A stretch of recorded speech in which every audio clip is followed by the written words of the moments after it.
हिंदू धर्म के अनुसार जब किसी व्यक्ति की मृत्यु हो जाती है तो परिवारजन उसका विधि विधान से पिंडदान करते हैं।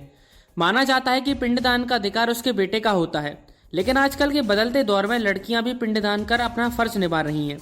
यदि हम आज के दौर को सदियों पुराने दौर से जोड़ें तो भगवान श्री राम ने भी अपने पिता दशरथ का पिंडदान नहीं किया था।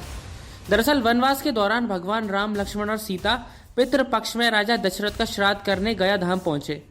वहां श्राद्ध धर्म के लिए आवश्यक सामग्री जुटाने के लिए श्री राम और लक्ष्मण नगर चले गए थे। कहते हैं राजा दशरथ की मौत के बाद भरत और शत्रुघ्न ने अंतिम संस्कार की हर विधि को पूरा किया था, लेकिन राजा दशरथ को सबसे ज्यादा प्यार अपने बड़े बेटे राम से था। इसलिए अंतिम संस्कार के बाद उनकी चिता की बची हुई राख उड़ते उड़ते गया में नदी के पास पहुंची। उस वक्त राम और लक्ष्मण वहां मौजूद नहीं थे और सीता नदी के किनारे बैठी विचार कर रही थी। तभी सीता को राजा दशरथ की छवि दिखाई दी, पर सीता को यह समझने में जरा सी भी देर न लगी कि यह राजा दशरथ की आत्मा राख के जरिए उनसे कुछ कहना चाहती है।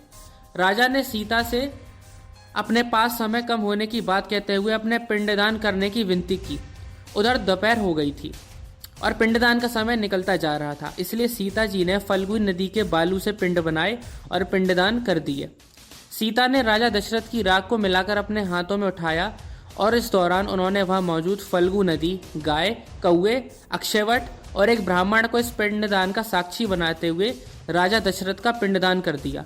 पिंडदान करने के बाद जैसे ही श्री राम और लक्ष्मण सीता के करीब आए, तब सीता ने उन्हें ये सारी बात बताई, लेकिन राम को सीता की बातों पर यकीन नहीं हुआ। जिसके बाद सीता ने पिंडदान में साक्षी बने 5 जीवों को बुलाया, लेकिन राम के गुस्से को देखकर फल्गु नदी, गाय, कौवे और ब्राह्मण ने झूठ बोलते हुए पिंडदान की बात से इनकार कर दिया।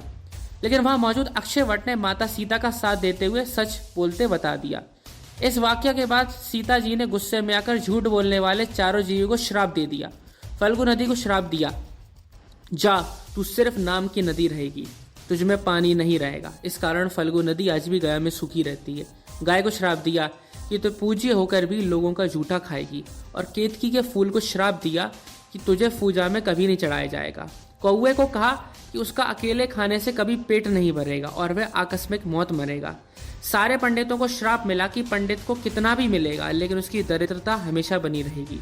और अक्षयवट को वरदान देते हुए कहा कि तुम हमेशा पूजनीय रहोगे, और जो लोग भी पिंडदान करने के लिए गया आएंगे उनकी पूजा अक्षयवट की पूजा करके के बाद ही सफल होगी। धन्यवाद।